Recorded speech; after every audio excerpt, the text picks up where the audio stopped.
एक पुरानी कहावत है, बंद मुट्ठी लाख की, खुल गई तो खाक की। भारत जब तक बंद मुट्ठी था, विश्वगुरु और 140 बिलियन बुद्ध और महावीर की धरती, 10,000 साल पुरानी सभ्यता, ये सब जब हम लोग करते थे तो मुट्ठी बंद थी, मुट्ठी लाख की थी। अब जब खुल गई तो इसके अलावा हमारे पास और कोई रास्ता नहीं है। यूएसए का जिससे व्यापारिक घाटा हुआ, ट्रंप वो सारे काम कर रहे हैं। ट्रंप व्यापार के रूप में, ट्रंप ने बिल्कुल ये देख लिया है कि बिना चीन को साथ लिए अब इस दुनिया में, जिसको है ना, दादागिरी संभव नहीं है।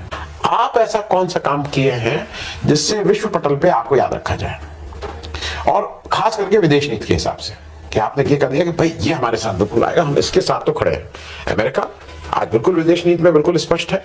इजराइल के साथ हम खड़े हैं तो खड़े हैं। इजराइल जो बिल्कुल ही खत्म होके, मतलब दफन होने वाले थे जब, अब इसलिए दिखाया है, हर बात में, चाहे अच्छी बात हो चाहे बुरी बात हो, समझ में आए चाहे ना आए, करके उसको पास कर दो। ये भारत की मुट्ठी खुल चुकी है। याद करिए, ट्रंप ने जब वो अपना शपथ ग्रहण की बात थी तो उन्होंने किसको बुलाया था? हमारे क्यों नहीं बुलाया था? कि उनको पता था कि चीन में ही वो ताकत है, चीन को साथ रखना है।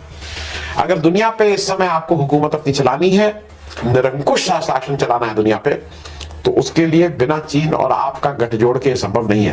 पॉलिसी राष्ट्रीय अध्यक्ष के हिसाब से चल रही है। जरा आपने कभी सोचा कि मोदी जी की कौन सी पॉलिसी है? क्योंकि मोदी जी दुनिया में किस लिए जाने जाएंगे? क्या वो ऑपरेशन सिंदूर के लिए जाने जाना चाहते हैं? कौन सी पॉलिसी, मतलब कौन सी ऐसा ट्रेड है कि देखिए ये जो मोदी जी आए, मोदी जी ने हिंदुस्तान में इस तरह से उसको आगे बढ़ाया। कोई पॉलिसी आपको समझ में आती है? आप जहां पीछे से टॉप कर रहे हैं उन ऑर्गेनाइजेशंस में आप जाते हैं, आप अपनी बात कहते हैं, आपकी बात मानी नहीं जाती है, आप फिर वापस चले आते हैं। छोटे, मतलब इंटरनेशनल छोड़ दीजिए, अरविंद केजरीवाल भाई, वो शिक्षा और हॉस्पिटल, लाख उसमें कहीं, उसमें घपला हुआ, उसमें चोरी हुई, उसमें ये हुआ, शिक्षा हो